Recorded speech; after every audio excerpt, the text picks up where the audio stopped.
So Cyril, I'd like to start off by asking you a few questions about your art itself.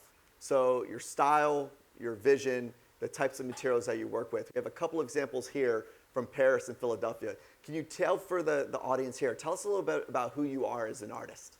I started my journey in the digital world. I work with 3D computers, and I always thought I should build them to bring the public inside. So I designed very quickly some immersive space with repetition of forms or shapes, very simple shapes that everybody can understand. And by adding them, making repetitive, it makes something more complex, but simple at the same time. You see like a pyramid or the golden spheres. And then I invite the public to go inside. It's just not a network to look, it's a network to connect to. It's immersive. You need to. It's a start of a dialogue with the public. Amazing. So we have two more examples here. This one in the DFIC, and then the other one I believe in Beijing. Can you tell us about these types of experiences and the visions behind them? Yes. So the one was in the IFC. It was like 4 years ago, I think.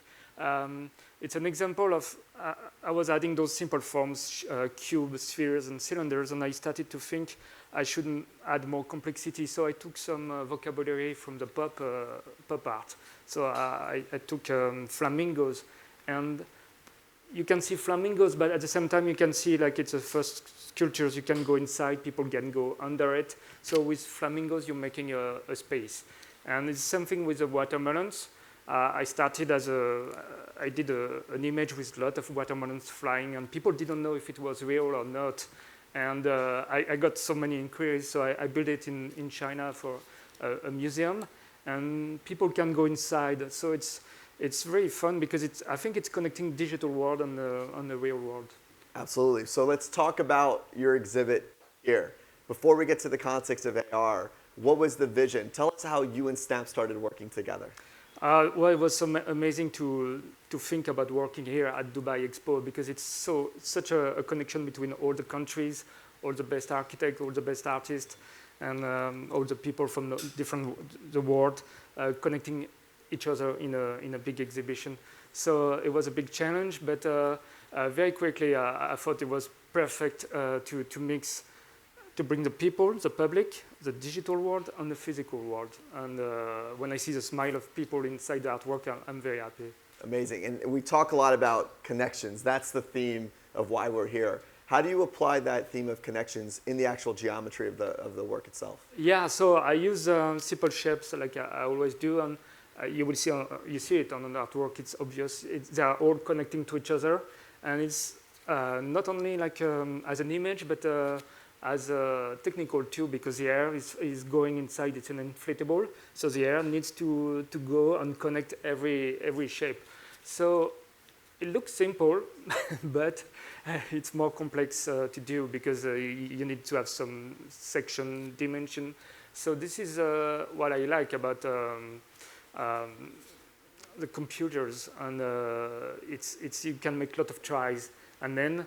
I was so excited for the AR part to come with it. Amazing. Well, let's talk a bit about the process of the physical build itself. So here's a time lapse. How long before did you start conceiving this project, and how long does it take to make something like this? I think about 6 months, something like this. Was a lot of tries. I use tools that I call parametric tools. Instead of designing something, drawing it like you will do with the pen, I put rules. I say, okay, I want to do a cube, a circle, and something, and I want the size to be 10 meters by 10 meters. And then I make a lot of tries, and this is something cool about computers. You can make your own tools. On those tools, I made them. You know, the tools I used was supposed to be used to make forest, renders of forest, renders of gardens, and I was thinking, well, I should put different things instead. So I think it's nice when you take a tool and you make it something else, something new. Yeah, absolutely. So speaking about making it something new, we've talked a little bit about this notion of the physical world interacting with the AR world. So for the first time, you've brought one of your experiences to life through augmented reality. We have a few of the examples here on stage of how we've built this out, how we've augmented your actual experience. What was that like for you to think through this new canvas? Oh, that was amazing. I was so excited because already the public is part of the artwork, but it was part because they were taking pictures going inside. But here, it goes even further. It's a lot more interaction.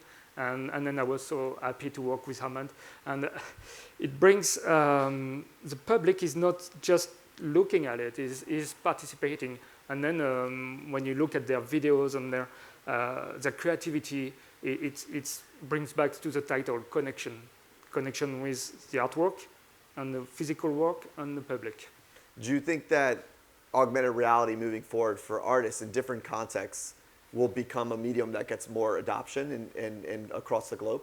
Oh yeah, definitely. I think it's not the future, it's the present actually. Like you said before, it's already here, and it makes it connects more gaps, more. When you draw an artwork, you think about the size and all those things, but now you need to think about the AR, all the possibilities that will be available, changing the colors, making some stuff flying, the flags going on top. So it opens, there's no more limits. Amazing. Well, I think it's the perfect opportunity for us to hear from our lens creator who's in the room. So we've got a short video here that's talking through how he built on Cyril's original vision to create the experiences you see on screen today. السلام عليكم، وياكم اخوكم احمد علي، سناب ستار وصانع محتوى تقني ومنشئ عدسات واقع معزز في سناب شات. بداية مشواري كانت في عام 2016، مهتم جدا في التقنية بأحدث إصداراتها وأحاول أقدم التقنية للمستخدم بشكل جدا مبسط. في البداية ضروري نعرف أهمية الواقع المعزز، والواقع المعزز هو مستقبل التقنية. ممكن نستخدم هذه التقنية في عدة مجالات، سواء مجالات تعليمية، توجيهية أو حتى ترفيهية، وممكن ندمج الفن مع الواقع المعزز بشكل جدا جميل. الواقع المعزز اليوم أصبح أداة جدا مهمة في عالم التسويق، وفتح فرص جدا كثيرة في هذا المجال، وممكن يعطي تجربة مميزة وفريدة للمستخدم، وفي نفس الوقت ممكن يقرب لك البراندات أو العلامات التجارية.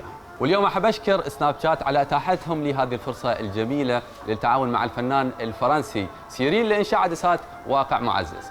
ونحن في هذه العدسات حاولنا ندمج الفن مع الماضي، مع رؤية وطموح قادتنا الله يحفظهم، وإن شاء الله نكون طلعنا بشيء بياض وجه، شيء يليق في هذا الحدث. خلونا نشوف العدسات.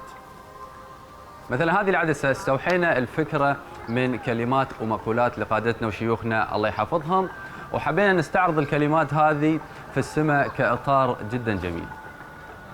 ثاني عدسة مبنية على أساس الإمارات واللي هو الاتحاد. الإمارات دائما مرحبة بالجميع، مثل اللي صار في إكسبو. فالعدسة هذه راح تستعرض لك جميع أعلام الدول المشاركة في إكسبو 2020، ويغطيها علم الإمارات بشكل جدا جميل وبشكل جدا محب. وفي النهاية أتمنى أنكم تستمتعون بتجربة هذه العدسات وتضيفون طبقة واقع معزز جميلة على عالمنا الملهم. Amazing. Ahmed, if you wouldn't mind standing up, we want to say thank you, congratulations.